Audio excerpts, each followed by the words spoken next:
The next to last thing we do traditionally at a Jewish wedding is to break something of glass. There are many explanations why we do that. Most of them are quite depressing. They have to do with the temple in Jerusalem being destroyed and stuff like that. Actually, that's meant to teach you temperance.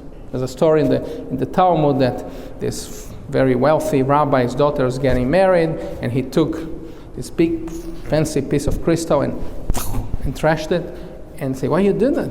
You know, because they used to have week-long parties, and in the middle of it he broke and say, "Why?" So you should remember the temple is destroyed. And why? Well, to teach you temperance. At a moment of great joy, you remember something sad, so that when you're having, when bad things happen, good things will come down the road. But I find that personally fairly depressing. Perhaps, Christopher, far more depressing is the thought that my brother, who is a rabbi in the land of our ancestors, South Florida, says, the rabbi in Miami, he says this symbolizes the last time you're going to set your foot down. And yet I have seen you in action, and I know there was some point around December 1999. So, okay. So I would like to leave you with an explanation that is, rather than being depressing, is uplifting. I think we have a piece of glass here that's one and whole. If you, by its very nature, if you leave it alone, it will continue one and whole forever. But once you do something to it, you step on it, you radically change the nature of the glass. It becomes something that wasn't before and can never go back to be what it was. Never, little pieces of glass will never go back to be the whole glass.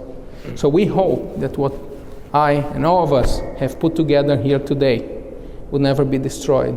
That what we have done here has radically changed your nature. For that to occur, you also need to remember that your relationship is like the glass, it's fragile. And you need to look after it every day and never slack off. You need to look after it as you would after very fine crystal. So now, two things. First of all, for all of you, especially if you're not MOTs, members of the tribe, there's a special, the Hebrew word of the day is Mazel Tov. Mazel Tov means congratulations. So when he steps on it, you say Mazel. You're quick learners, good.